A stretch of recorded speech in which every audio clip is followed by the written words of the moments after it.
Sebelum ceritanya dimulai, silahkan tulis di kolom komentar dari daerah mana saja teman-teman yang menonton cerita ini. Jangan lupa like dan subscribe agar channel ini bisa semakin berkembang dan bisa mempersembahkan cerita yang lebih menarik lagi. Pagi merayap masuk melalui celah gorden setinggi langit-langit di kamar utama Siska. Cahaya lembut itu menyentuh lantai marmer yang dingin dan memantulkan kilaunya ke perabotan kayu jati yang dipesan khusus dari Jepara. Segalanya di dalam rumah ini berbisik tentang kemewahan, tentang kesuksesan yang diraih dengan kerja keras.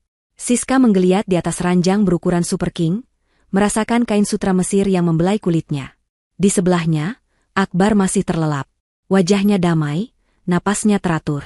Siska tersenyum tipis. Inilah surga kecil yang ia bangun, sebuah istana tempatnya pulang setelah seharian bertarung di dunia korporat yang kejam. Ia adalah ratunya, dan Akbar adalah raja yang menemaninya. Setidaknya, itulah yang ia yakini selama ini. Siska bangkit tanpa suara, menyambar jubah mandinya dan berjalan menuju jendela besar yang menghadap langsung ke taman belakang. Kolam renang berair biru jernih berkilauan diterpa mentari pagi. Tukang kebun sudah mulai bekerja, merawat setiap helai daun di taman tropis minimalis rancangannya. Semuanya sempurna. Terlalu sempurna. Siska adalah seorang CEO di sebuah perusahaan properti raksasa yang ia rintis dari nol. Jadwalnya padat. Pikirannya selalu dipenuhi strategi bisnis, rapat dewan direksi, dan proyek-proyek bernilai triliunan rupiah. Akbar, suaminya, telah berhenti bekerja setahun setelah mereka menikah. Alasannya saat itu terdengar logis.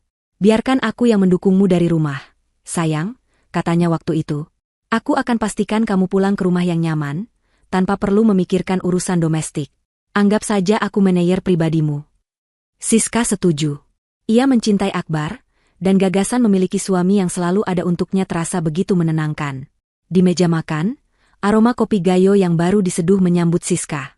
Asisten rumah tangga sudah menyiapkan sarapan, roti gandum panggang, alpukat, dan telur mata sapi setengah matang. Persis seperti kesukaan Siska. Akbar turun beberapa saat kemudian, sudah rapi dengan kemeja polo dan celana pendek bermerek. Ia mengecup kening Siska dan duduk di hadapannya dengan senyum cerah. Pagi, Ratu, sapanya, terdengar renyah. Ada rapat besar hari ini. Siska mengangguk sambil mengoleskan selai pada rotinya. Dengan investor dari Jepang. Proyek superblok di pusat kota. Doakan lancar, ya? Pasti lancar. Semua yang kamu sentuhkan selalu jadi emas, puji Akbar. Pujian itu terdengar seperti musik di telinga Siska, tetapi belakangan ini, ada nada sumbang yang mulai ia rasakan. Pujian Akbar terasa seperti sebuah rutinitas, kalimat hafalan yang diucapkan tanpa dipikirkan. Aku nanti mau keluar sebentar, ada janji makan siang dengan teman lama. Katanya mau mengenalkan klien potensial. Jaringan itu penting, kan? Siska hanya mengangguk lagi. Klien potensial adalah frasa yang sering Akbar gunakan. Namun, selama 5 tahun terakhir, tidak pernah ada satupun klien yang benar-benar ia bawa pulang. Jaringannya luas, pergaulannya hebat, tetapi hasilnya selalu nol. Siska tidak pernah mempermasalahkannya. Uangnya lebih dari cukup untuk mereka berdua, untuk gaya hidup mereka yang mewah. Ia hanya butuh dukungan moral Akbar, kehadirannya di sisinya. Namun, belakangan ini, kehadiran fisik Akbar tidak lagi terasa utuh. Seringkali saat mereka bicara, mata Akbar sibuk menatap layar ponselnya. Ia menjadi sangat protektif terhadap ponsel itu, selalu membawanya kemana-mana, bahkan ke kamar mandi. Saat Siska bertanya ia sedang membalas pesan siapa, jawabannya selalu sama, grup teman-teman lama, biasa, bahas bisnis. Hari itu berlalu seperti biasa. Rapat Siska dengan investor Jepang berjalan sukses besar. Ia pulang dengan perasaan puas dan energi yang baru. Ia ingin merayakannya dengan Akbar, mungkin dengan makan malam romantis di restoran favorit mereka. Ia masuk ke dalam rumah yang sepi. Akbar belum pulang. Siska melirik jam di pergelangan tangannya, sudah hampir jam 7 malam. Janji makan siang yang aneh, pikirnya, tapi ia menepis pikiran buruk itu. Mungkin mereka terlalu asyik mengobrol. Siska naik ke kamarnya untuk membersihkan diri. Saat melewati ruang kerja Akbar, ia melihat jas yang tadi pagi dipakai suaminya tersampir begitu saja di sandaran kursi. Siska menghela napas. Akbar memang sedikit ceroboh. Ia mengambil jas itu, berniat menggantungkannya di lemari. Saat tangannya merapikan bagian dalam jas, jemarinya merasakan sesuatu yang kaku dan tebal di saku dalam. Bukan dompet atau ponsel. Penasaran, ia merogoh saku itu dan mengeluarkan sebuah amplop putih tebal. Logo sebuah bank swasta ternama tercetak di sudut kiri atas. Amplop itu tertutup rapat, ditujukan kepada Bapak Akbar Wijoyo. Hati Siska mulai berdebar tidak nyaman. Seingatnya, semua urusan perbankan Akbar, mulai dari kartu kredit hingga tabungan, selalu terhubung dengannya. Ia tidak pernah tahu Akbar memiliki urusan pribadi dengan bank ini. Tangannya sedikit gemetar saat ia merobek tepi amplop itu dengan hati-hati. Di dalamnya ada beberapa lembar kertas yang terlipat rapi. Siska membuka lipatan kertas itu. Matanya terpaku pada kop surat resmi di bagian atas. Pemberitahuan persetujuan kredit pemilikan rumah. Jantung Siska serasa berhenti berdetak. Ia membaca baris demi baris dengan napas tertahan. Nama pemohon, Akbar Wijoyo. Jumlah pinjaman yang disetujui, 7 miliar rupiah. Tujuan pinjaman, pembelian 1 unit rumah. Di bawahnya, tercetak jelas alamat properti yang dijaminkan. Sebuah alamat di kawasan perumahan elit di selatan Jakarta, sebuah kawasan yang belum pernah ia dengar Akbar sebutkan sebelumnya. Dunia Siska seakan berputar. 7 miliar. Sebuah rumah. Tanpa sepengetahuannya. Untuk apa? Untuk siapa? Ribuan pertanyaan menyerbu benaknya. Apakah ini kejutan untuknya? Tidak mungkin. Akbar tahu selera Siska. Jika ingin memberinya kejutan, ia pasti akan melibatkannya dalam memilih rumah. Lagi pula, menyembunyikan utang sebesar ini bukanlah cara Akbar memberinya kejutan. Ini adalah rahasia. Sebuah rahasia besar yang sengaja disembunyikan darinya. Siska terduduk di kursi kerja Akbar. Kertas-kertas itu tergolek lemas di tangannya. Kehangatan dan kebahagiaan yang ia rasakan sepulang dari kantor tadi menguap seketika, digantikan oleh hawa dingin yang menusuk tulang. Ia menatap sekeliling ruangan yang ia rancang untuk suaminya, meja mahoni yang kokoh, rak buku yang menjulang tinggi, kursi kulit yang nyaman. Semuanya terasa asing, palsu. Surga yang ia bangun dengan susah payah ternyata memiliki sebuah pintu belakang, sebuah lorong gelap yang ia tidak pernah tahu ada. Malam itu, untuk pertama kalinya dalam 5 tahun pernikahan mereka, Siska memandang potret pernikahannya di atas meja dan merasakan keretakan pertama dalam bingkai surga mereka. Ia tidak akan menangis. Ia juga tidak akan bertanya. Wanita cerdas seperti dirinya tidak akan meminta kejujuran dari seorang pembohong. Ia akan mencari kebenaran itu sendiri. Keesokan paginya, Siska bersikap seolah tidak ada yang terjadi. Ia membangunkan Akbar dengan kecupan lembut, menyiapkan dasinya, dan duduk sarapan bersamanya seolah semalam ia tidak menemukan surat yang meruntuhkan separuh dunianya. Kemampuan mengendalikan emosi adalah salah satu aset terbesarnya dalam bisnis. Dan kini, ia menggunakannya dalam pernikahannya sendiri. Ia menatap wajah Akbar, mencari-cari jejak kebohongan di matanya, celah dalam sandiwaranya. Tidak ada. Akbar masih sama seperti biasanya. Ceria, penuh perhatian, dan benar-benar tidak sadar bahwa bom waktu di bawah kursinya sudah mulai berdetik. Kamu kelihatan pucat, sayang. Kurang tidur? Tanya Akbar sambil menyodorkan segelas jus jeruk. Siska tersenyum, senyum yang terasa kaku di bibirnya. Hanya lelah karena rapat kemarin. Tidak apa-apa. Ia harus menjaga penampilannya tetap normal. Konfrontasi langsung hanya akan membuat Akbar waspada, dan memberinya waktu untuk menutupi jejaknya. Siska tidak akan memberinya kemewahan itu. Sesampainya di kantor, Siska membatalkan semua jadwal rapatnya untuk pagi itu. Prioritasnya telah berubah. Proyek Superblok triliunan rupiah bisa menunggu. Saat ini, ada proyek investigasi pribadi yang jauh lebih penting. Ia tidak mencari detektif swasta dari internet. Ia terlalu pintar untuk itu. Ia menelepon Ibu Fani, pengacara perusahaan sekaligus sahabat kepercayaannya yang sudah menangani semua urusan legal bisnisnya selama bertahun-tahun. Fani, aku butuh bantuanmu. Ini sangat pribadi dan mendesak, kata Siska lewat telepon dari ruangannya yang kedap suara. Aku butuh nama agensi detektif swasta terbaik di kota ini. Yang paling profesional dan paling rahasia. Tidak ada pertanyaan dari Ibu Fani. Ia tahu betul kapan Siska sedang serius. Setengah jam kemudian, sebuah nama dan nomor telepon masuk ke ponsel Siska. Agensi investigasi, Cakra. Siska menarik napas dalam-dalam sebelum menekan nomor itu. Pertemuan diatur sore itu juga di sebuah kafe hotel yang sepi. Pria yang menemuinya memperkenalkan diri sebagai Bima. Penampilannya jauh dari stereotip detektif di film-film. Ia mengenakan kemeja rapi, bicaranya lugas dan sopan. Ia lebih terlihat seperti seorang analis keuangan. Siska merasa sedikit lebih tenang. Ia meletakkan salinan surat persetujuan kredit itu di atas meja. Saya mau Anda mencari tahu segalanya tentang properti di alamat ini.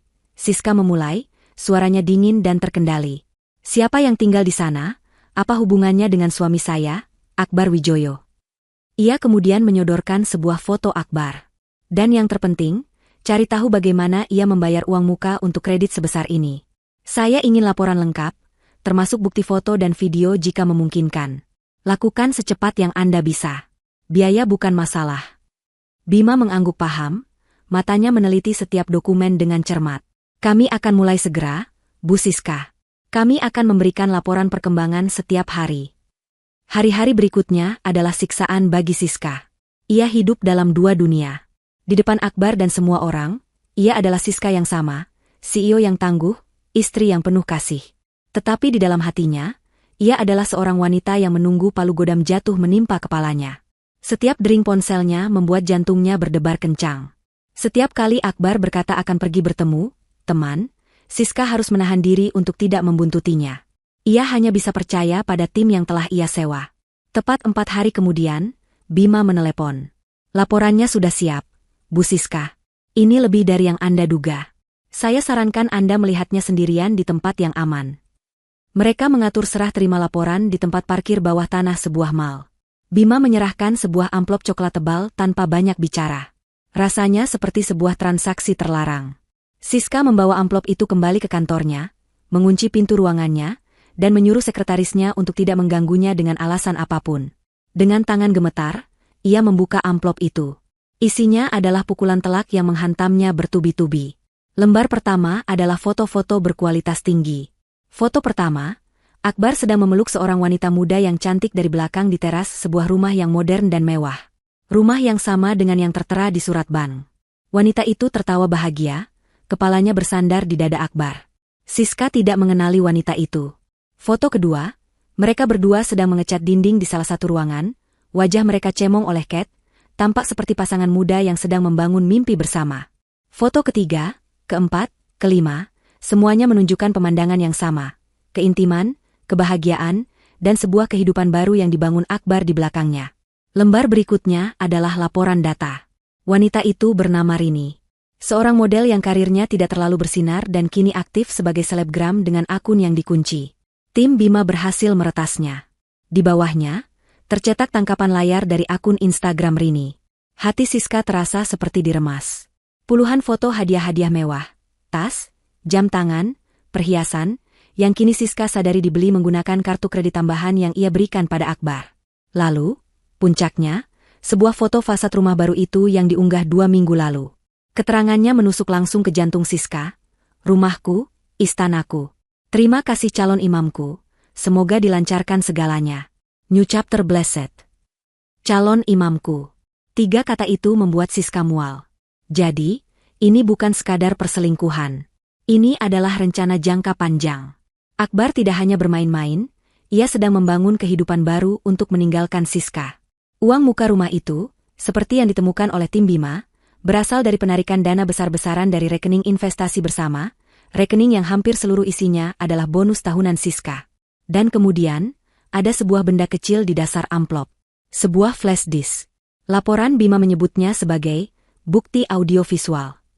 Dengan jari-jari yang terasa kaku, Siska menyambungkan flash disk itu ke laptopnya. Sebuah file video muncul. Ia mengkliknya. Video itu direkam dari kejauhan, menunjukkan teras belakang rumah baru itu. Akbar dan Rini sedang duduk di kursi taman. Suaranya terdengar cukup jelas. Tapi aku takut. Aka, terdengar suara manja Rini. Bagaimana kalau istrimu tahu? Kredit ini kan besar sekali. Kamu yakin bisa membayarnya? Siska mencondongkan tubuhnya lebih dekat ke layar, telinganya menangkap setiap kata. Lalu ia mendengar suara Akbar. Suara yang setiap hari ia dengar mengucapkan kata cinta padanya, kini terdengar begitu asing dan merendahkan. Tenang saja, sayang, kata Akbar dengan tawa kecil yang angkuh. Semua aset Siska sebentar lagi juga jadi milik kita.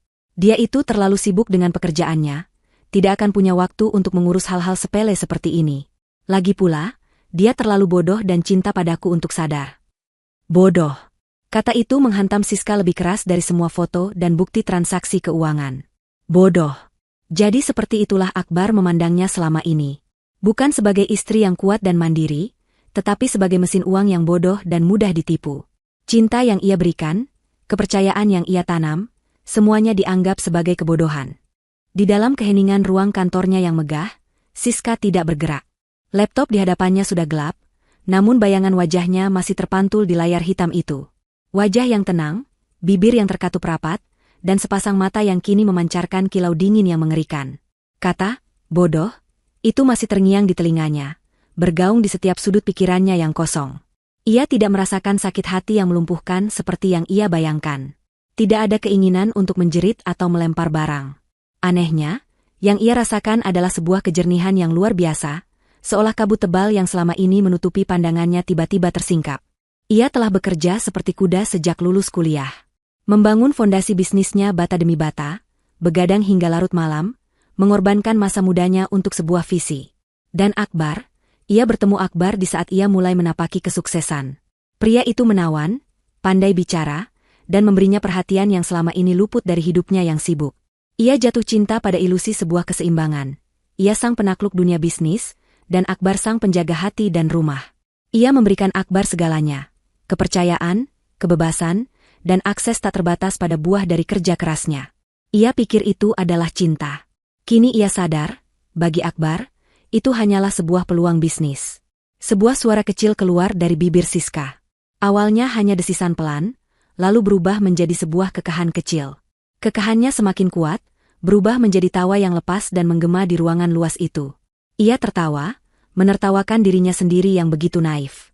Tapi lebih dari itu, ia menertawakan Akbar. Ia menertawakan kebodohan suaminya yang luar biasa.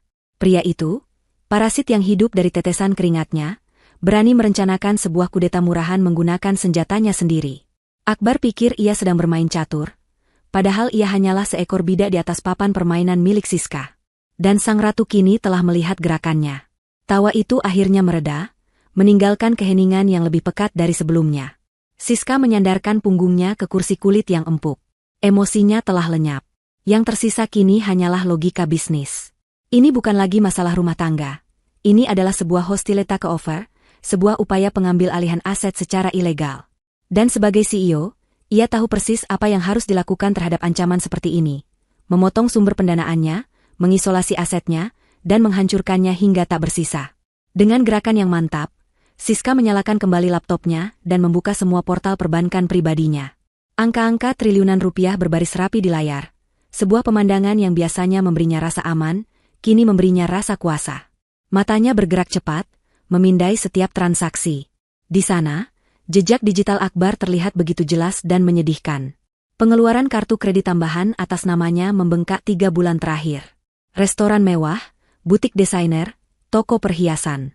Semua di lokasi yang berdekatan dengan alamat rumah baru itu. Kemudian, ia membuka rekening investasi bersama mereka. Ia melihat dengan jelas aliran dana masuk dari rekening bonusnya, dan beberapa minggu kemudian, penarikan dana sebesar 2 miliar rupiah. Uang muka untuk istana sang pelakor. Siska menutup laptopnya. Ia sudah melihat cukup. Semua bukti sudah di tangannya.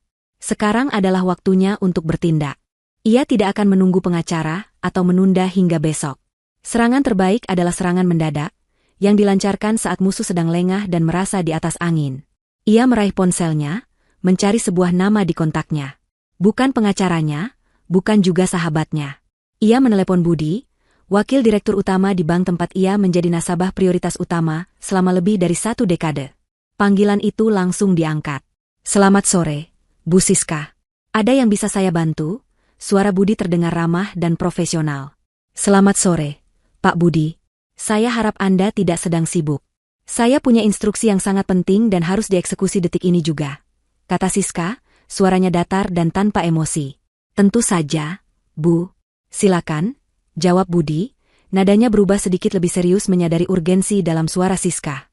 Siska menarik napas sejenak, bukan karena ragu, tapi untuk mengumpulkan ketenangan yang sempurna. "Pertama, saya minta Anda untuk memblokir secara permanen semua kartu kredit tambahan dan kartu debit yang terhubung dengan rekening saya atas nama Akbar Wijoyo. Bukan blokir sementara, tapi blokir permanen. Hentikan semua aksesnya." Terdengar jeda sejenak di seberang sana. "Baik, Bu. Akan kami proses. Ada lagi?" "Ada," lanjut Siska. "Kedua, saya mau Anda memindahkan seluruh dana dari rekening bersama saya dengan Akbar Wijoyo ke rekening pribadi utama saya. Pindahkan semuanya hingga saldonya tersisa 0 rupiah. Lakukan sekarang juga. Kali ini jeda di seberang sana lebih lama. Budi terdengar sedikit ragu. Bu Siska, mohon maaf, untuk transaksi sebesar itu, apakah Ibu yakin? Ini menyangkut rekening bersama? Pak Budi, potong Siska, suaranya kini setajam pisau bedah. Apakah Anda meragukan instruksi saya? Saya adalah pemilik utama dari 99% dana di rekening itu. Ini adalah instruksi pribadi dan mendesak untuk melindungi aset saya. Lakukan sekarang, atau saya akan memindahkan seluruh portofolio saya ke bank lain besok pagi. Ancaman itu bekerja seperti sihir. Tidak, Bu Siska. Tentu tidak. Mohon maaf atas kelancangan saya. Instruksi diterima dan akan segera kami laksanakan. Mohon tunggu konfirmasinya dalam 5 menit ke depan. Saya tunggu, jawab Siska singkat, lalu menutup teleponnya. Ia meletakkan ponselnya di atas meja. Tangannya tidak bergetar sama sekali. Hatinya tidak berdebar kencang. Ia merasa tenang, setenang danau di musim dingin. Ia baru saja menekan sebuah tombol yang akan memicu rangkaian ledakan dalam kehidupan indah yang sedang dibangun suaminya. Ia telah memutus aliran oksigen. Sekarang, ia hanya perlu menunggu dan melihat berapa lama mereka bisa bertahan sebelum kehabisan napas. Siska bangkit dari kursinya dan berjalan ke arah jendela. Dari lantai 50 gedung kantornya, Jakarta terhampar di bawah kakinya, gemerlap dan penuh kuasa. Kota ini adalah miliknya. Kekayaan ini adalah miliknya. Dan tidak akan ada seorang pun, terutama parasit bodoh yang ia sebut suami, yang bisa mengambilnya begitu saja. Babak pembalasan baru saja dimulai. Di belahan kota yang lain, Akbar dan Rini sedang tertawa. Mereka baru saja keluar dari sebuah showroom mobil mewah. Akbar, dengan rasa percaya diri yang meluap-luap, baru saja menjanjikan Rini sebuah SUV Eropa keluaran terbaru sebagai hadiah, selamat menempati rumah baru. Tentu saja ia belum membelinya, tapi melihat binar mata Rini dan pujiannya yang mendayu-dayu sudah cukup untuk membuat egonya membumbung tinggi. Ia merasa seperti raja dunia. Ia memiliki wanita muda yang cantik di sisinya, dan sebuah istana baru yang megah. Ia telah berhasil melakukan apa yang tidak berani dilakukan banyak pria lain, memainkan permainannya dengan sempurna. Habis ini kita ke mall ya, sayang, rengek Rini sambil bergelayut manja di lengan Akbar. Aku lihat ada sofa edisi terbatas di toko furnitur impor. Cocok banget buat ruang keluarga kita. Apapun untuk ratuku, jawab Akbar sambil mengerling. Ia merasa sangat berkuasa. Uang Siska terasa seperti uangnya sendiri sekarang. Bertahun-tahun hidup di bawah bayang-bayang istrinya yang super sukses, telah menumbuhkan kebencian dan rasa iri yang terpendam. Sekarang, ia merasa seperti mengambil kembali apa yang seharusnya menjadi haknya. Mereka tiba di sebuah mall paling elit di Jakarta. Tangan mereka bertautan saat berjalan melewati butik-butik desainer. Rini menunjuk sebuah sofa bludru berwarna zamrud yang dipajang di etalase sebuah toko furnitur mewah. Harganya membuat orang biasa sesak napas. Tapi bagi Akbar, itu hanyalah angka. Mereka masuk, dilayani seperti raja dan ratu. Setelah memilih beberapa perabot pelengkap lainnya, total tagihan mereka mencapai angka ratusan juta rupiah. Di meja kasir, Akbar mengeluarkan kartu kredit andalannya dengan gerakan teatrikal. Kartu hitam metalik itu adalah simbol statusnya, kartu kredit tambahan dengan limit tak terbatas dari rekening Siska. Ia menyerahkannya kepada kasir dengan senyum puas. Rini di sebelahnya sudah sibuk mengambil foto dengan ponselnya, siap untuk diunggah nanti dengan caption manis. Kasir menggesek kartu itu. Mesin EDC berbunyi pelan. Beberapa detik kemudian, sang kasir menatap Akbar dengan ekspresi minta maaf. Mohon maaf, Pak, transaksinya ditolak. Senyum di wajah Akbar sedikit memudar. Oh ya? Mungkin gangguan sinyal. Coba lagi saja, Mbak. Kasir itu mencoba lagi. Hasilnya sama. Masih ditolak. Pak, keterangannya, hubungi bank penerbit. Wajah Rini yang ceria mulai berubah masam. Kok bisa ditolak? Sih? Katanya kartunya unlimited, bisiknya, cukup keras untuk didengar oleh beberapa pelanggan di belakang mereka. Wajah Akbar mulai memerah karena malu. Ia berusaha tetap tenang.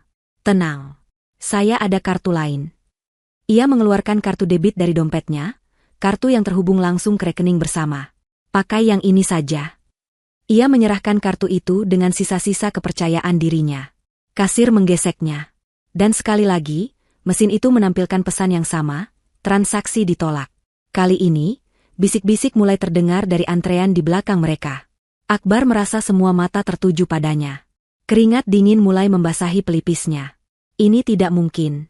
Rekening itu selalu terisi penuh. Akbar, ini gimana sih? Jangan bikin malu, deh, desis Rini, wajahnya kini penuh kekesalan. Panik, Akbar mengeluarkan ponselnya. Sebentar, aku cek m-banking. Dengan tangan yang mulai sedikit gemetar, ia membuka aplikasi bank, memasukkan kata sandinya. Jantungnya berdebar kencang saat aplikasi itu memuat datanya. Lalu, layar itu muncul. Sebuah pemandangan yang lebih mengerikan dari film horor manapun. Di bawah namanya, di setiap rekening yang bisa ia akses, terpampang angka yang sama, 0 rupiah. Napasnya tercekat. 0. Bukan angka yang kecil, bukan saldo yang tidak cukup. Benar-benar 0. Seakan seluruh uangnya lenyap di telan bumi. Kepalanya pusing. Ini pasti kesalahan sistem. Ini tidak mungkin nyata. Sudah, ayo kita pergi. Mungkin bannya lagi error, kata Akbar, menarik tangan Rini dengan paksa, meninggalkan kasir yang kebingungan dan antrean yang penuh cemooh. Begitu sampai di luar toko, Rini menyentakkan tangannya. Error? Kamu pikir aku bodoh? Ada apa sebenarnya? Akbar, kamu nggak punya uang? Bukan begitu. Ini pasti ada masalah teknis. Dalih Akbar, meskipun di dalam hatinya, firasat terburuk mulai merayapinya. Ia berjalan menjauh dari Rini, mencari sudut yang sepi, dan dengan tangan gemetar ia menelepon Siska. Ini pasti ulah Siska. Mungkin ia lupa membayar tagihan atau semacamnya. Pikirannya masih menolak untuk menerima kemungkinan terburuk. Siska menjawab pada dering kedua. Suaranya terdengar ringan dan tenang. Halo, sayang, sapa Akbar, berusaha keras menjaga nada suaranya tetap normal, meskipun ada getar kejengkelan di sana. Sayang, kartunya kok nggak bisa dipakai, ya? Lagi ada masalah di bank? Aku lagi di mal nih, malu-maluin banget. Di seberang sana, hening sejenak. Lalu Siska menjawab, suaranya terdengar manis, semanis racun.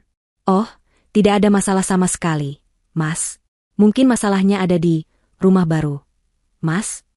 Waktu seakan berhenti bagi Akbar. Selamat menikmati ya, lanjut Siska, sebelum terdengar bunyi klik pelan yang menandakan panggilan telah berakhir. Akbar berdiri mematung, ponsel masih menempel di telinganya. Kata-kata Siska terulang kembali di benaknya. Rumah baru Mas. Dua kata itu menghantamnya seperti palu godam. Dia tahu. Siska tahu segalanya. Ini bukan kesalahan teknis. Ini bukan kelalaian. Ini adalah sebuah eksekusi. Saldo 0 rupiah di rekeningnya bukanlah sebuah error, melainkan sebuah pesan.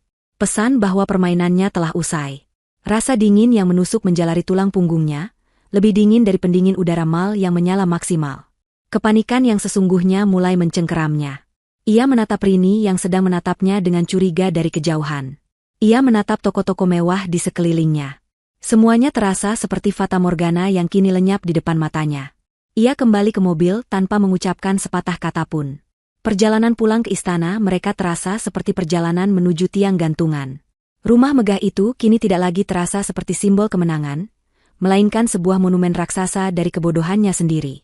Akbar memacu mobilnya pulang dengan kecepatan tinggi, jantungnya berdebar tak karuan.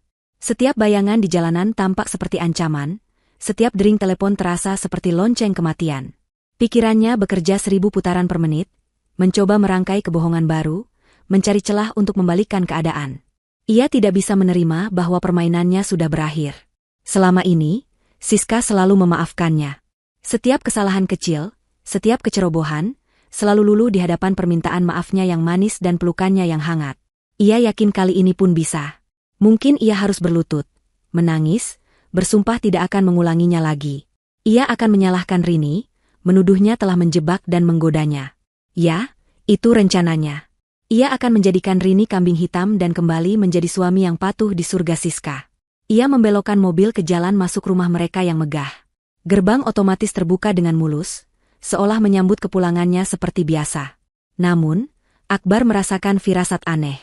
Suasananya terlalu sepi. Lampu taman menyala temaram, tapi rumah utama tampak lebih redup dari biasanya.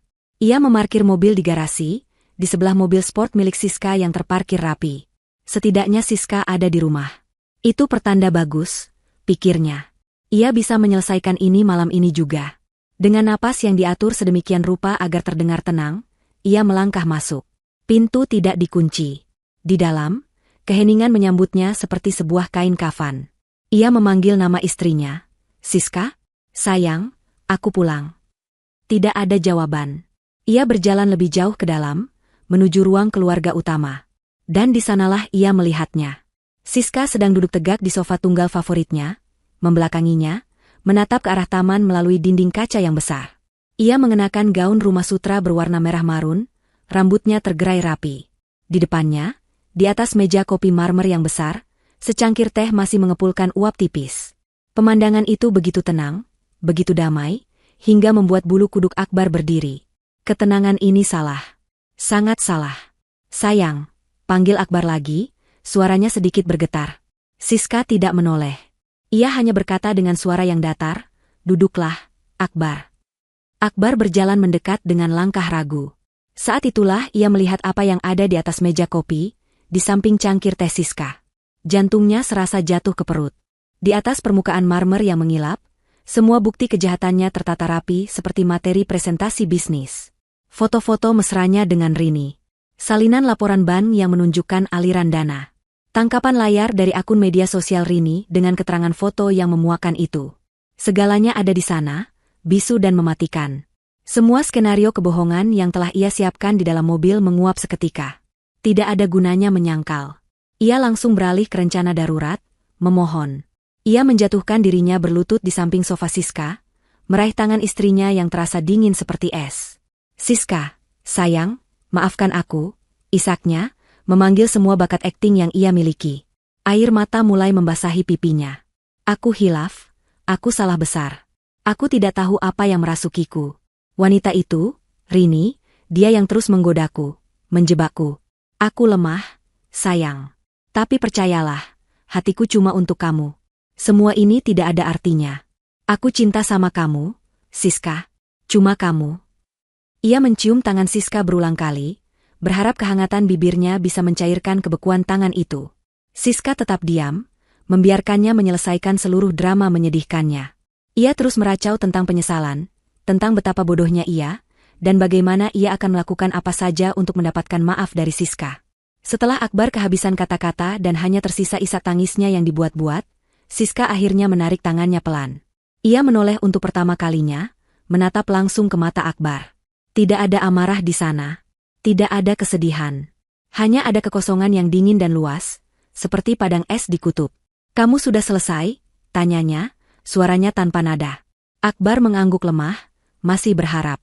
Drama yang bagus, komentar Siska dingin. Tapi sayangnya, aku sudah menonton versi aslinya. Ia menunjuk sebuah tablet yang tergeletak di meja. Aku sudah melihat videonya, Akbar. Aku sudah mendengar dengan telingaku sendiri bagaimana kamu menyebut istrimu ini. Ia berhenti sejenak, membiarkan kata-katanya meresap. Terlalu bodoh dan cinta padaku untuk sadar. Wajah Akbar langsung pucat pasi. Ia lupa tentang video itu. Ia lupa bahwa kebusukannya tidak hanya terekam dalam foto, tapi juga suara. Jadi jangan bicara padaku tentang cinta, lanjut Siska, matanya menatap tajam, menusuk langsung ke jiwa Akbar yang pengecut. Ini bukan tentang pengkhianatan cinta. Aku bisa saja memaafkan seorang pria yang lemah karena tergoda. Tapi aku tidak akan pernah bisa memaafkan seorang pria yang dengan sadar meremehkan, menghina, dan berencana merampok wanita yang memberinya segalanya. Bagimu, aku bukan istri. Aku hanyalah aset yang bisa dieksploitasi. Siska berdiri. Gerakannya anggun dan penuh kuasa. Kita selesai, Akbar. Tepat saat ia mengucapkan kalimat itu, seorang asisten rumah tangga masuk ke ruangan sambil menarik sebuah koper berukuran sedang. Koper tua yang Akbar kenali sebagai miliknya dulu, sebelum ia menikah dengan Siska. Asisten itu meletakkan koper tersebut di dekat kaki Akbar tanpa sepatah kata pun, lalu pergi. Semua yang melekat di badanmu, kata Siska, suaranya setajam silet sambil menunjuk Akbar dari ujung rambut hingga ujung kaki. Jam tangan itu, hadiah ulang tahun dariku. Kemeja dan celana yang kau pakai, dibeli dengan kartuku. Ponsel di sakumu, juga dibeli dengan kartuku. Dan mobil yang kau pakai untuk datang kemari, terdaftar atas namaku. Ia mengulurkan tangannya. Kembalikan kunci mobil dan ponselmu. Sekarang juga. Jam tangan itu, lepas. Akbar terperangah. Ini lebih buruk dari yang ia bayangkan. Ini bukan sekadar pengusiran. Ini adalah pelucutan. Sebuah penghinaan total. Siska, Jangan begini, mohonnya, suaranya parau. Jangan sebut namaku lagi, bentak Siska, kesabarannya akhirnya habis. Kilat amarah yang mengerikan menyala sesaat di matanya. Pergilah ke istanamu bersama ratumu itu. Buktikan kalau kamu seorang raja. Buktikan kalau kamu bisa menghidupinya tanpa uang dari wanita, bodoh, ini. Ia menunjuk ke pintu utama. Dua orang satpam berbadan tegap yang tidak pernah Akbar lihat sebelumnya tiba-tiba sudah berdiri di dekat pintu. Postur mereka mengancam. Keluar, desis Siska. Sebelum aku menyuruh mereka menyeretmu keluar. Tidak ada lagi yang bisa Akbar lakukan. Kuasanya telah hilang. Dengan tangan gemetar, ia melepaskan jam tangan mewahnya, meletakkannya di atas meja. Ia mengeluarkan ponsel dan kunci mobil dari sakunya, meletakkannya di samping jam tangan itu. Tiga benda yang menjadi simbol statusnya selama ini kini terasa seperti borgol yang baru saja dilepaskan. Ia berdiri, meraih gagang koper tuanya yang terasa begitu ringan dan hina. Ia berjalan melewati Siska tanpa berani menatap matanya. Saat melewati para satpam di pintu, ia merasa seperti seorang narapidana yang digiring keluar dari selnya. Pintu mahoni yang berat itu tertutup di belakangnya dengan bunyi debam yang final. Akbar berdiri di teras rumahnya untuk terakhir kali, memandang gerbang surga yang kini tertutup selamanya untuknya. Akbar tiba di rumah barunya seperti seorang prajurit yang kalah perang. Wajahnya kuyu, bahunya merosot, dan di tangannya hanya ada sebuah koper usang. Ia harus naik taksi online, sebuah pengalaman yang terasa begitu merendahkan setelah bertahun-tahun hanya duduk di belakang kemudi mobil-mobil mewah. Saat ia membayar ongkos taksi dengan sisa uang tunai di dompetnya, ia menyadari dengan ngeri bahwa uang itu mungkin adalah uang terakhir yang ia miliki di dunia ini. Rini menyambutnya di pintu, bukan dengan pelukan hangat, tapi dengan tatapan curiga dan tidak sabar. Matanya langsung tertuju pada koper di tangan Akbar. Apa-apaan ini? Kenapa kamu bawa koper? Tanyanya tajam. Ia melongo ke jalan, mencari mobil Akbar. Mobilmu mana? Kamu pulang naik apa? Akbar melangkah masuk tanpa menjawab, terlalu lelah dan malu untuk langsung berdebat. Ia menjatuhkan dirinya di sofa baru mereka yang mahal, sofa yang beberapa jam lalu menjadi sumber kebanggaan, kini terasa seperti bangku pesakitan. Siska tahu, kata Akbar lirih, suaranya serak. Dia tahu semuanya. Rini terbelalak. Tahu? Tahu bagaimana? Apa yang kamu katakan padanya? Dia yang bilang padaku, jawab Akbar. Dia memblokir semua kartuku, semua rekeningku. Dia mengusirku dari rumah. Ia menatap Rini dengan tatapan putus asa. Kita tidak punya uang sepeser pun, Rin. Keheningan menyelimuti ruangan selama beberapa detik. Rini mencerna informasi itu, wajahnya berubah dari kaget, menjadi cemas, lalu menjadi murka. Topeng manisnya lurus ketika, menampakkan wajah aslinya yang keras dan penuh perhitungan. Apa? Teriaknya, suaranya melengking dan memekakkan telinga. Jadi maksudmu semua bualanmu selama ini bohong? Kamu tidak sekaya yang kamu bilang? Kamu cuma numpang hidup sama istrimu yang kaya raya itu? Dan sekarang kamu datang ke sini dengan tangan kosong, berharap aku yang menanggung hidupmu. Rentetan tuduhan itu menghantam Akbar seperti tamparan. Bukan begitu. Aku. Bukan begitu bagaimana? Potong Rini, amarahnya meledak. Kamu bilang kamu pebisnis sukses. Kamu bilang istrimu hanya ibu rumah tangga biasa. Kamu pembohong. Kamu menipuku, Akbar. Pertengkaran hebat pertama mereka pun meletus.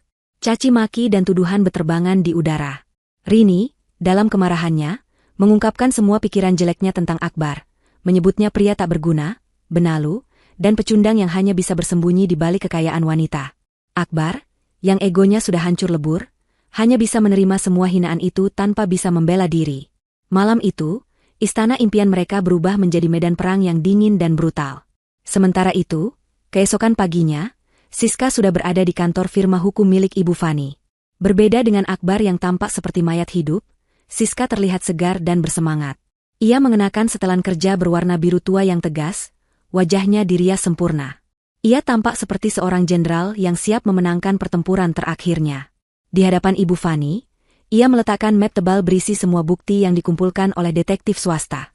Aku mau proses perceraian dimulai hari ini juga, kata Siska, suaranya tenang dan final. Tuntutannya, perselingkuhan dan penipuan finansial. Aku tidak mau dia mendapatkan 1% pun dari asetku. Aku mau dia keluar dari hidupku tanpa membawa apa-apa selain utangnya sendiri. Ibu Fani mengangguk mengerti. Tentu, Siska. Dengan bukti sekuat ini, posisimu sangat aman. Ada satu hal lagi yang lebih penting, lanjut Siska. Ia menunjuk salinan surat persetujuan KPR atas nama Akbar. Aku mau kamu menyusun surat resmi untuk ban yang bersangkutan. Beritahu mereka bahwa aku, sebagai istrinya, sama sekali tidak mengetahui adanya pengajuan kredit ini. Jelaskan bahwa uang muka yang digunakan Akbar berasal dari dana di rekening bersama yang ia ambil tanpa persetujuanku, yang merupakan sebuah tindak penipuan. Dan tegaskan bahwa sumber penghasilan yang ia cantumkan di formulir pengajuan pastilah palsu, karena satu-satunya pemasukan yang ia miliki adalah dariku, dan sumber itu sekarang sudah kututup secara permanen. Ibu Fani tersenyum tipis. Ia mengerti arah permainan Siska. Dengan kata lain, kita akan membuat bank panik dan menyadari bahwa mereka telah memberikan pinjaman miliaran rupiah kepada seseorang yang tidak punya pekerjaan dan tidak punya pemasukan. Mereka akan mengejar debitur tunggalnya, Akbar Wijoyo, habis-habisan. Tepat sekali, kata Siska. Aku mau surat itu dikirim hari ini juga. Hari-hari berikutnya di Istana Akbar dan Rini terasa seperti neraka yang beku. Tanpa uang, kehidupan mewah mereka berhenti total. Tagihan kartu kredit Akbar mulai berdatangan, jumlahnya fantastis. Telepon dari penagih utang berdering tanpa henti. Pertengkaran menjadi menu sarapan, makan siang, dan makan malam mereka. Puncaknya, saat tagihan listrik datang dan mereka tidak bisa membayarnya, petugas dari perusahaan listrik datang dan memutus aliran daya ke rumah mereka. Rumah mewah itu menjadi gelap dan sunyi, hanya diterangi oleh beberapa lilin yang berhasil mereka temukan. Internet dan air bersih menyusul diputus beberapa hari kemudian.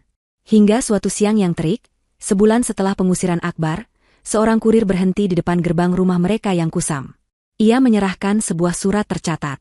Amplopnya berwarna coklat, dengan logo bank yang sama yang tertera di surat persetujuan kredit Akbar. Dengan perasaan gamang, Akbar membukanya. Isinya bukan lagi surat persetujuan, melainkan sebuah surat peringatan pertama. Bahasanya dingin, formal, dan tanpa ampun. Surat itu menyatakan bahwa pembayaran cicilan pertama atas nama Akbar Wijoyo telah jatuh tempo dan gagal dibayarkan. Di sana tercantum jumlah cicilan bulanan yang nominalnya membuat Akbar sesak napas, ditambah dengan denda keterlambatan yang terus berjalan setiap hari. Rini membaca surat itu dari balik bahu Akbar. Wajahnya yang pucat menjadi semakin pias. Di paragraf terakhir surat itu, tertulis sebuah kalimat yang menjadi paku terakhir di peti mati impian mereka. Apabila kewajiban di atas tidak diselesaikan dalam waktu 14 hari kerja sejak tanggal surat ini, maka kami akan memulai proses penagihan lebih lanjut sesuai dengan prosedur hukum yang berlaku, termasuk namun tidak terbatas pada proses penyitaan aset jaminan. Akbar dan Rini berdiri mematung di ruang keluarga yang gelap dan pengap. Surat di tangan Akbar terasa seperti vonis mati. Rumah yang seharusnya menjadi simbol kebahagiaan dan status sosial mereka, kini secara resmi telah menjadi jerat utang raksasa yang siap menelan mereka hidup-hidup. Surat peringatan pertama dari bank itu menjadi awal dari teror yang sesungguhnya. Kertas itu tergeletak di atas meja makan yang kosong, menjadi satu-satunya hiasan di ruang makan yang gelap dan sunyi. Akbar dan Rini tidak lagi berteriak. Energi mereka seakan terkuras habis, digantikan oleh keputusasaan yang pekat. Rumah mewah itu, yang pernah menjadi surga dan simbol kemenangan mereka, kini berubah menjadi penjara yang dingin dan mencekam. Tanpa listrik, malam hari menjadi musuh mereka. Mereka hanya duduk berdiam diri dalam kegelapan, ditemani bayangan-bayangan yang menari-nari di dinding, seolah mengejek kebodohan mereka. Akbar, didorong oleh rasa panik yang memuncak, mencoba melakukan satu-satunya hal yang ia bisa, mengemis. Ia menelan harga dirinya bulat-bulat dan mulai menelepon satu persatu nama di daftar kontaknya. Teman-teman golfnya, rekan-rekan arisannya, para kolega, yang biasa ia traktir di lounge paling mahal di kota. Respon yang ia terima seragam. Awalnya adalah keterkejutan yang dibuat-buat, diikuti oleh simpati palsu, dan diakhiri dengan 1001 alasan mengapa mereka tidak bisa meminjamkan uang. Ada yang mengaku baru merugi besar, ada yang berkata uangnya sedang diputar untuk investasi, ada juga yang lebih jujur dan langsung menolak dengan halus. Beberapa bahkan berhenti mengangkat teleponnya setelah panggilan kedua. Akbar belajar dengan cara yang paling menyakitkan bahwa lingkaran pertemanannya bukanlah jaring pengaman, melainkan sekelompok lintah yang hanya menempel selama darah masih mengalir deras. Sementara Akbar sibuk dengan penolakan yang memalukan, Rini memilih jalan yang berbeda. Ia tidak punya waktu untuk depresi. Insting bertahan hidupnya yang tajam mengambil alih. Ia mengunci diri di kamar, bukan untuk menangis, melainkan untuk bekerja. Dengan sisa daya baterai di ponselnya yang ia isi secara menumpang di sebuah minimarket terdekat, ia mulai memotret dan mengunggah barang-barang mewah pemberian Akbar ke situs jual beli online. Tas desainer, jam tangan, sepatu, perhiasan. Semua ia jual dengan harga miring, yang penting cepat laku. Ia tidak memberitahu Akbar. Ini adalah dana pelariannya. Ia tidak akan tenggelam bersama kapal yang bocor ini. Ketika Akbar bertanya ia sedang apa di kamar, Rini hanya menjawab ketus, mencari cara agar kita tidak mati kelaparan, tidak sepertimu yang hanya bisa mengeluh. Waktu 14 hari yang diberikan bank berlalu dalam sekejap. Tentu saja tidak ada pembayaran yang dilakukan. Surat peringatan kedua datang, nadanya lebih keras. Seminggu kemudian, surat peringatan ketiga tiba, isinya sudah berupa ancaman penyitaan yang gamblang. Akbar dan Rini hanya bisa menatap surat-surat itu dengan nanar, menumpuknya di atas surat sebelumnya, membangun tugu peringatan bagi kegagalan mereka. Puncaknya adalah ketika sebuah surat terakhir diantar oleh kurir. Sebuah surat pemberitahuan eksekusi aset jaminan. Tanggal dan waktu penyitaan telah ditetapkan. Hari penghakiman mereka akan tiba dalam waktu 3 hari.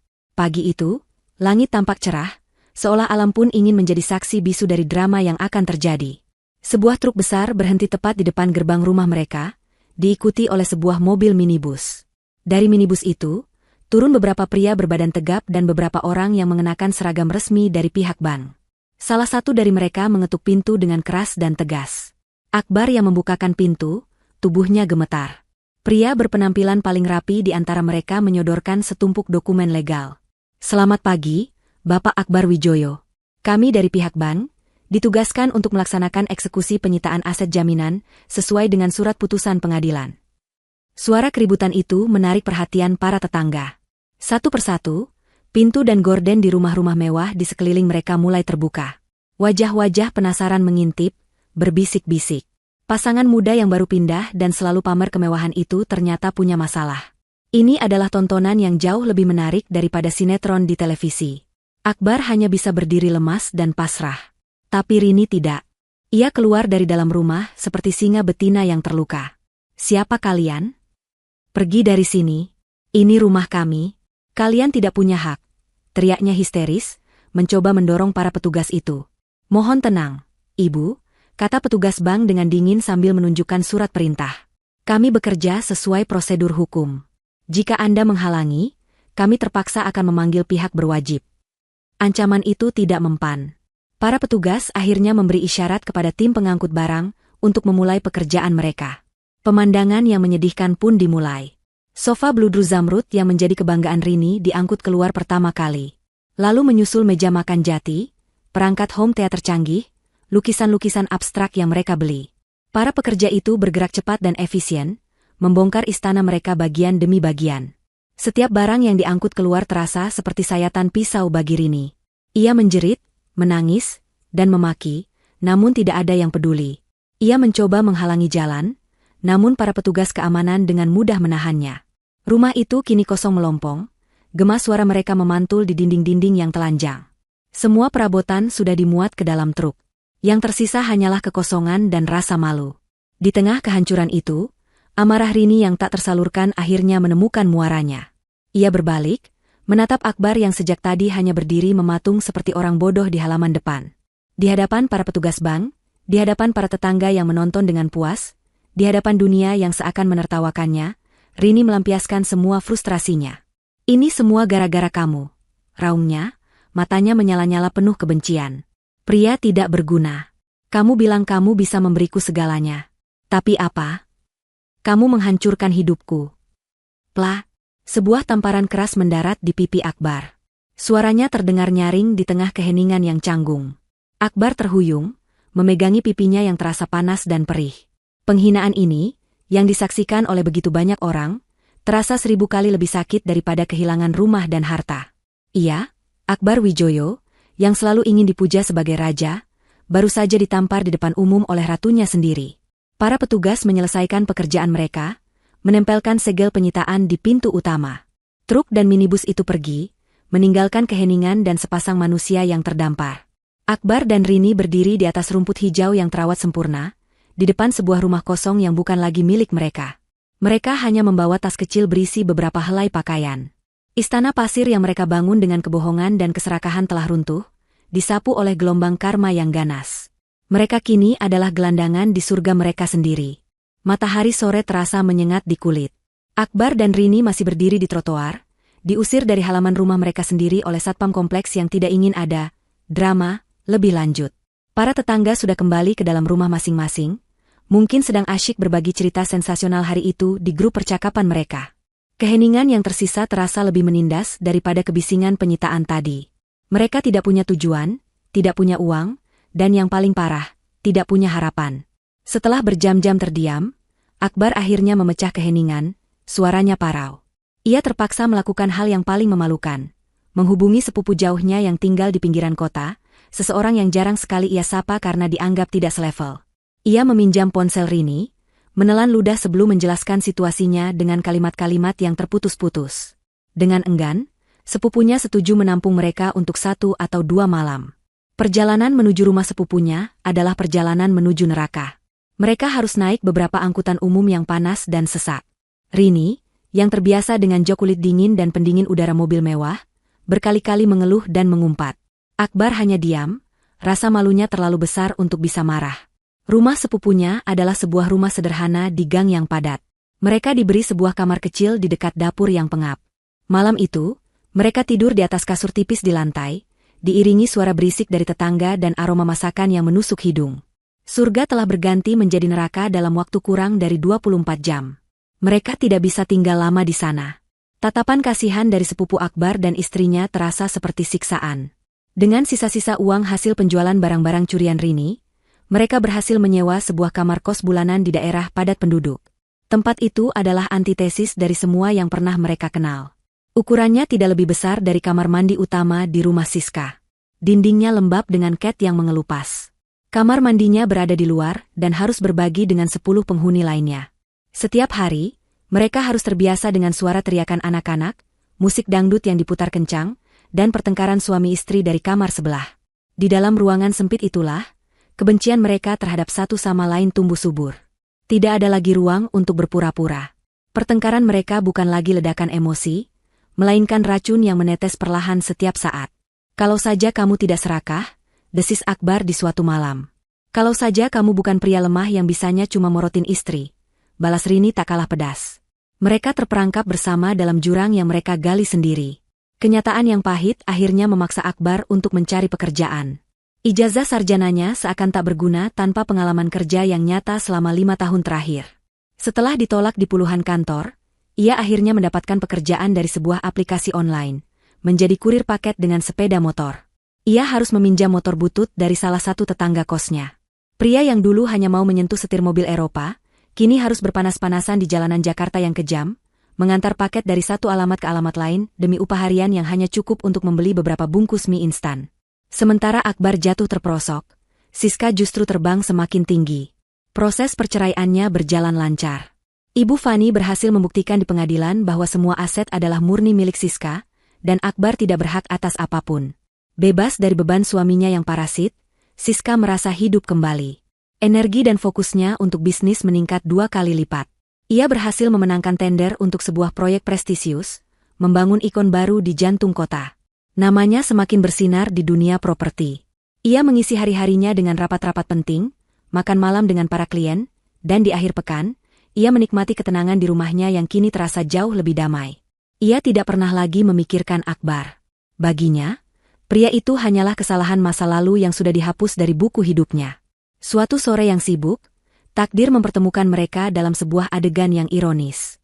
Akbar, dengan seragam kurirnya yang basah oleh keringat, sedang mengantar sebuah paket dokumen ke sebuah gedung perkantoran paling mewah di ibu kota. Gedung itu, ironisnya, adalah salah satu proyek pertama yang Siska bangun. Setelah menyelesaikan pengirimannya, saat ia berjalan gontai melintasi lobi yang dingin dan berkilauan, pintu utama gedung itu terbuka. Beberapa mobil hitam mewah berhenti di lobi. Dari mobil terdepan, turunlah Siska. Ia tampak memukau dalam balutan blazer berwarna krem, tertawa lepas bersama beberapa pria dan wanita berpenampilan eksekutif. Ia terlihat begitu berkuasa, begitu bercahaya, begitu jauh dari jangkauan. Untuk sesaat, di tengah keramaian lobi, mata mereka bertemu. Akbar membeku di tempatnya. Jantungnya serasa berhenti berdetak. Ia ingin bersembunyi, tapi kakinya seakan terpaku di lantai. Ia melihat Siska, mantan istrinya, pusat dari alam semesta yang pernah ia miliki. Siska menatapnya hanya sepersekian detik. Di matanya, Akbar tidak melihat kebencian. Ia tidak melihat amarah. Ia bahkan tidak melihat rasa kasihan. Yang ia lihat adalah sesuatu yang jauh lebih menyakitkan. Tatapan kosong seorang asing. Tatapan seseorang yang melihat menembus dirinya, seolah ia hanyalah bagian dari dekorasi lobi, sebuah tiang, atau pot tanaman yang tidak penting. Siska sama sekali tidak mengubah ekspresinya. Senyum di wajahnya tidak memudar. Ia tidak berhenti tertawa. Ia hanya melengos dan terus berjalan bersama rekan-rekannya menuju lift pribadi. Tawa renyahnya menggema di lobi marmer itu, terdengar seperti lonceng gereja di telinga Akbar. Lonceng yang mengumumkan kematian total dari harga dirinya. Pintu lift tertutup, membawa Siska naik ke dunianya yang gemerlap di puncak. Akbar ditinggalkan sendirian di dasar, di lobi yang dingin, dengan bau asap knalpot dan keringat yang melekat di seragamnya. Jurang di antara mereka kini bukan lagi kiasan. Itu adalah kenyataan yang brutal dan absolut. Ia telah jatuh ke dasar jurang, dan dari sana, ia hanya bisa menatap bintang yang pernah ia genggam, yang kini bersinar begitu terang dan begitu jauh, meninggalkannya dalam kegelapan abadi. Pertemuan singkat di lobi gedung itu, meninggalkan luka yang lebih dalam di jiwa Akbar, daripada semua penderitaan fisik yang telah ia alami. Tamparan Rini memalukan, kerja sebagai kurir melelahkan, tapi tatapan acuh tak acuh dari Siska adalah sebuah vonis. Itu adalah konfirmasi brutal bahwa ia telah berhasil menghapus dirinya sendiri dari eksistensi wanita itu. Ia bukan lagi seorang suami yang dibenci, ia bahkan tidak layak menjadi seorang musuh. Ia hanyalah debu di lantai marmer yang mewah.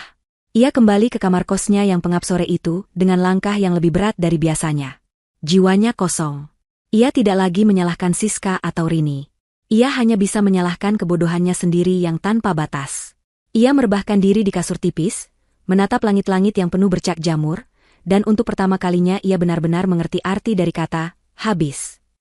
Rini, yang sedang menyisir rambutnya di depan cermin kecil yang retak, mengamati kebisuan Akbar. Pria di hadapannya bukan lagi Akbar yang dulu, yang penuh bualan dan janji-janji manis. Pria ini hanyalah cangkang kosong yang menyedihkan. Tidak ada lagi percikan amarah di matanya, tidak ada lagi tenaga untuk berdebat. Ia sudah kalah. Dan Rini tahu, ia tidak bisa mempertaruhkan masa depannya pada seorang pecundang. Uang hasil penjualan barang-barangnya hampir habis. Upah harian Akbar yang menyedihkan hanya cukup untuk membayar sewa kamar, dan membeli sebungkus nasi dengan lauk tempe. Ini bukan kehidupan. Ini adalah hukuman. Keesokan harinya, saat Akbar pergi bekerja, berkelahi dengan panas dan debu jalanan, Rini membuat keputusannya. Dengan cepat dan tanpa sentimen, ia mengemasi sedikit barang yang masih ia miliki ke dalam tasnya. Ia melirik ke sekeliling kamar sempit itu dengan jijik. Kemudian, matanya tertuju pada sebuah kaleng biskuit di sudut ruangan. Di sanalah Akbar menyimpan uang hasil kerjanya. Tanpa ragu, Rini membukanya dan mengambil semua isinya. Setiap lembar uang lecek itu adalah tiketnya untuk pergi dari neraka ini. Ia tidak meninggalkan surat. Ia tidak ingin ada drama perpisahan. Saat ia sudah berada di bus antar kota, menuju ke kampung halamannya yang pernah ia tinggalkan demi mimpi hidup mewah, ia membeli kartu SIM baru. Dari nomor itulah, ia mengirimkan pesan terakhirnya untuk Akbar, sebuah epitaf untuk hubungan mereka yang busuk. Setelah pesan terkirim, ia mematahkan kartu SIM itu menjadi dua dan membuangnya keluar jendela. Akbar pulang malam itu, tubuhnya pegal dan lengket oleh keringat. Ia membawa 2 bungkus nasi, berpikir setidaknya malam ini mereka bisa makan tanpa bertengkar. Namun ia menemukan kamar itu kosong. Pakaian Rini lenyap. Tasnya hilang. Ia memeriksa kaleng biskuit. Kosong. Rasa panik yang familiar mulai menjalari dirinya, tapi dengan cepat digantikan oleh firasat pasrah. Ponselnya bergetar. Sebuah pesan dari nomor tak dikenal. Ia membukanya. Hanya ada satu kalimat pendek di sana, "Aku tidak mau hidup miskin dengan pecundang sepertimu." Akbar membaca pesan itu berulang kali. Anehnya, ia tidak merasakan sakit. Mungkin karena hatinya sudah terlalu mati rasa untuk merasakan sakit yang baru. Ia hanya merasakan kehampaan yang luar biasa. Ia kini benar-benar sendirian. Dibuang oleh istri yang mencintainya, dan kini ditinggalkan oleh wanita yang ia pikir memujanya. Ia terduduk di lantai yang dingin, di tengah ruangan yang kosong, menatap nasi bungkus di tangannya. Ia telah kehilangan segalanya, dan kini ia bahkan harus makan malam sendirian. Beberapa minggu berlalu dalam kabut penderitaan. Akbar semakin terpuruk. Suatu hari, saat sedang menambal ban motornya yang bocor di sebuah kios pinggir jalan, matanya menangkap sesuatu di lapak majalah di sebelahnya. Wajah Siska terpampang di sampul sebuah majalah bisnis terkemuka. Ia tersenyum percaya diri, dengan latar belakang gedung-gedung pencakar langit. Judulnya tercetak besar-besar, Siska, Membangun Kembali Imperium, Menata Ulang Kehidupan. Akbar menatap sampul majalah itu, tangannya yang kotor oleh oli berhenti bergerak. Di sana, di atas kertas mengilap itu, adalah dunia yang telah ia buang. Dunia di mana ia pernah menjadi pangeran, dunia yang ia hancurkan dengan tangannya sendiri karena keserakahan dan kebodohan. Rasa sesal dan marah yang tak berdaya menggerogotinya dari dalam. Ia meremas lap kotor di tangannya, membayangkan meremas majalah itu hingga hancur. Malam itu, dalam puncak keputusaasaannya, sebuah ide gila dan bodoh muncul di benaknya. Ia harus bertemu Siska. Ia harus bicara padanya. Untuk apa? Ia sendiri tidak tahu. Meminta maaf? Memohon belas kasihan? Atau mungkin hanya untuk memastikan bahwa wanita itu nyata, bukan sekadar gambar tersenyum di sampul majalah. Didorong oleh sisa-sisa harga dirinya yang paling menyedihkan, ia mengendarai motor bututnya menuju gedung kantor Siska. Ia tiba di lobi yang sama tempat ia terakhir kali melihat Siska. Kali ini, ia tidak ragu-ragu. Ia berjalan lurus menuju meja resepsionis, mengabaikan tatapan aneh dari pengunjung lain yang melihat seragam kurirnya yang kotor dan wajahnya yang kuyu. Namun, ia bahkan tidak sempat mencapai meja itu. Seorang satpam berbadan tegap langsung menghadang langkahnya. "Selamat malam, Pak. Mau cari siapa?" tanya satpam itu, nadanya sopan tapi matanya menginspeksi Akbar dengan tajam. Saya mau bertemu dengan Ibu Siska," jawab Akbar, suaranya terdengar lebih lemah dari yang ia inginkan. Satpam itu menatapnya dari ujung kepala hingga ujung kaki, tatapannya penuh keraguan dan kecurigaan. "Sudah ada janji?" "Belum," bilang saja Akbar. "Dia kenal saya." Satpam itu tidak bergeming. Ia mengangkat radio panggilnya. "Pos utama, di lobi ada Bapak Akbar mau bertemu Ibu Siska. Mohon arahan." Akbar menunggu dengan jantung berdebar. Ia bisa melihat resepsionis di belakang sana juga sedang menelepon. Beberapa detik kemudian, suara berkeresak terdengar dari radio panggil si satpam. Ia mendengarkan instruksi dengan saksama. Lalu, ia menurunkan radionya dan menatap Akbar dengan ekspresi dingin tanpa emosi. "Mohon maaf, Pak," katanya dengan suara yang lebih keras dan tegas dari sebelumnya, cukup untuk didengar oleh beberapa orang di sekitar mereka. "Ibu Siska berpesan, sampah tidak diizinkan masuk ke gedung ini." "Sampah." Kata itu seperti sebuah ledakan granat di tengah lobi yang hening. Wajah Akbar memucat lalu memerah padam. Beberapa orang yang mendengar menoleh ke arahnya, berbisik-bisik. Satpam itu memberi isyarat kepada rekannya, dan tanpa banyak bicara, mereka menggiring Akbar yang lemas tak berdaya keluar dari lobi, kembali ke jalanan malam yang panas. Ia diusir seperti pengemis, dicap sebagai sampah. Malam itu, di bawah bayang-bayang gedung yang menjulang tinggi milik mantan istrinya, Akbar akhirnya mengerti. Semua pintu telah tertutup. Semua jembatan telah terbakar. Semua tiketnya untuk kembali ke kehidupan lamanya, kini telah hangus menjadi abu. 6 bulan berlalu sejak malam penghinaan di lobi itu. Bagi Siska, 6 bulan itu adalah periode kelahiran kembali. Proses perceraiannya selesai dengan cepat dan bersih. Ia memenangkan hak penuh atas seluruh asetnya. Langkah pertamanya sebagai wanita yang sepenuhnya bebas, adalah menjual rumah megah yang pernah ia tinggali bersama Akbar. Kenangan di sana terlalu beracun. Sebagai gantinya, ia membeli sebuah penthouse di puncak salah satu gedung apartemen paling prestisius di Jakarta. Sebuah istana di atas awan, yang ia pilih dan rancang sendiri, untuk dirinya sendiri. Sementara itu, bagi Akbar, 6 bulan itu adalah perjalanan menuju titik nol. Setelah diusir dari kantor Siska, semangatnya patah total. Ia kehilangan pekerjaan sebagai kurir karena tidak sanggup lagi membayar sewa motor. Ia diusir dari kamar kosnya karena menunggak sewa. Ia akhirnya berakhir di jalanan. Pria yang dulu begitu bangga dengan penampilannya kini, menjadi sosok yang tidak akan dikenali lagi. Pakaiannya lusuh dan kotor, rambutnya gimbal tak terurus, wajahnya kusam dan tatapannya kosong. Siang hari ia berkeliaran tanpa tujuan. Malam hari ia tidur di emperan toko yang sudah tutup, menjadikan gulungan kardus sebagai alas tidurnya. Ia menjadi salah satu dari ribuan hantu tak terlihat yang menghuni sudut-sudut gelap ibu kota. Suatu malam yang cerah, Siska mengadakan pesta kecil di penthouse barunya. Hanya sahabat-sahabat terdekatnya dan Ibu Fani yang ia undang. Mereka merayakan keberhasilan proyek terbarunya sekaligus rumah barunya. Suasana terasa hangat dan penuh tawa. Musik jazz lembut mengalun, menemani denting gelas anggur dan percakapan ringan. "Aku ikut bahagia melihatmu seperti ini, Siska," kata Ibu Fani sambil tersenyum tulus. Kamu terlihat lebih hidup, lebih bercahaya. Karena aku akhirnya membuang beban seberat 100 kilogram dari pundakku, Fen, jawab Siska sambil tertawa kecil. Tawanya kini terdengar lepas dan tulus. Tidak ada lagi jejak kepahitan di sana. Di tengah pesta, ponselnya yang tergeletak di meja bergetar. Sebuah pesan masuk dari nomor yang tidak ia kenal. Penasaran, ia membukanya. Jari jemarinya berhenti bergerak saat membaca deretan kalimat di layar. Siska, ini aku, Akbar. Aku tahu aku tidak pantas. Tapi aku kelaparan. Aku di jalanan sekarang. Aku mohon, bantu aku sedikit saja untuk makan malam ini. Setelah itu aku janji akan hilang selamanya dari hidupmu. Pesan itu menyedihkan, memelas, dan menjijikan. Siska membaca setiap kata dengan ekspresi yang tidak berubah. Teman di sebelahnya bertanya, pesan penting? Siska menggeleng pelan. Bukan, hanya spam penipuan. Ia tidak merasakan amarah. Ia tidak merasakan iba. Ia tidak merasakan apa-apa. Pria yang mengirim pesan itu adalah hantu dari masa lalu yang sudah tidak memiliki kuasa apapun atas emosinya.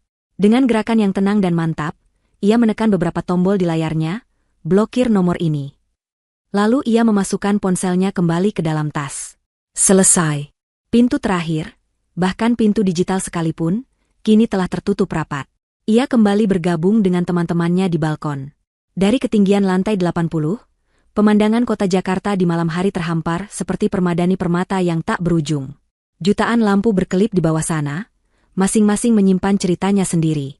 Siska mengangkat gelas anggurnya, menatap hamparan cahaya itu dengan senyum damai di wajahnya. Ia telah melalui badai tergelap dalam hidupnya dan keluar sebagai pemenang. Bukan karena ia berhasil menghancurkan musuhnya, tetapi karena ia berhasil membangun kembali dunianya sendiri menjadi lebih indah dari sebelumnya. Kemenangannya bukanlah pada penderitaan Akbar, melainkan pada kebahagiaannya sendiri yang kini utuh dan tak tergoyahkan. Jauh di bawah sana, di salah satu jalanan yang tampak seperti sebaris benang emas dari penthouse Siska, seorang pria kurus dan kotor sedang meringkuk di sebuah gang yang gelap. Ia menatap layar ponsel murah di sebuah warung internet dengan putus asa, menunggu balasan yang tidak akan pernah datang. Ia menengadahkan kepalanya, menatap gedung-gedung pencakar langit yang menjulang angkuh, salah satunya mungkin adalah tempat Siska berada. Ia begitu dekat, namun sekaligus begitu jauh, terpisah oleh jurang karma yang ia ciptakan sendiri. Di atas, di istananya di langit, Siska menyesap anggurnya, merasakan kehangatan yang menjalar di tubuhnya. Ia tidak tahu, dan tidak perlu tahu, bahwa di bawah sana, mantan suaminya sedang menggigil kedinginan dan kelaparan. Penderitaannya sama sekali tidak relevan. Dan itulah bentuk keadilan yang paling sempurna.